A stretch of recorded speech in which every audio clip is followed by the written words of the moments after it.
Everybody, it's your Pokemaster, and for today's video guys, we'll be discussing the top 5 finds. Top 5 finds in our MTG Vault guys. So this is our top 5 finds. So first on the list is the Skyfisher Spider. This one is my most favorite, and all of these finds, we have 4 mana. We need to use 4 mana guys, 2 colorless, 1 black, 1 green. And this creature guys has a reach ability. So meaning it can reach any flying creature as well. So when Skyfisher Spider enters the battlefield, you may sacrifice another creature. So you need to sacrifice another creature. Then, when you do, destroy target non-land permanent. So for example, you have a creature token or any creature, guys, which has a very small life, only 1/1 or 2/2.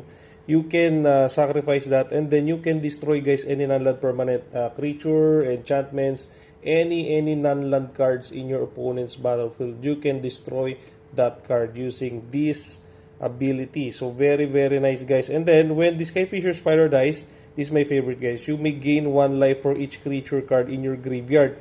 So if you, for example, you have 10 creatures in your graveyard and then this spider dies, then you will get 10 life points guys. That is insane. You need to have this card, very OP. Uncommon card is Skyfisher Spider. And for second card guys is Siphon Mine. Siphon Mine is 4 mana sorcery. So 3 colorless, 1 black. So each other player discard a card. Okay, so you can ask them to discard a card using this sorcery, and then you can draw a card for each card they discarded this way. So very nice guys, very nice. So in Commander you're playing with 3 opponents, so they will discard 3 cards guys. So you can draw 3 cards. Very OP.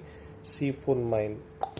Next is Third Path Iconoclast. This one is a very nice creature, human monk. I really love this because whenever you cast a non-creature spell, it can create 1/1 colorless soldier artifact creature token. So imagine guys, if you cast a non-creature spell, for example, you cast 4 spell, then this one will get this one can create 4 colorless soldier artifact, okay? And that is colorless. And it will be useful for our next card later on. Later I will show you. Okay, so maybe we go there first. Okay, so this is the next card. So I think this is the partner for that card. You need to have this It That Heralds the End. Okay, why? Because this one is a colorless creature. So 2 colorless, you need to put 2 colorless mana. And then colorless spell you cast with mana value 7 or greater will cost 1 less to cast. So meaning, for example, you have a sorcery or any other spell that you need to cast with mana greater than 7 or greater than, means you can cast that with 6 mana only or less than 1. And other than that, other colorless creature you control will get +1/+1. So for example, you use the Third Path Iconoclast. So this one guys will create a colorless soldier artifact creature token. For example, it create 4, and then that one guys will have a +1/+1. So it will become +2/+2. Very nice. Very OP card. You need to use this whenever you use Third Path Iconoclast. And for our last but not least find, I love this card. This one is a 1 mana, enter the Enigma. Sorcery.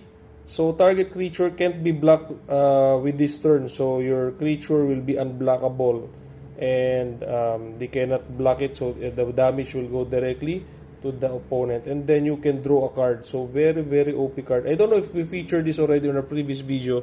If yes, guys, please comment on this comment section. I already forgot. Yeah, share us your thoughts. What are your most favorite cards among them? So yeah.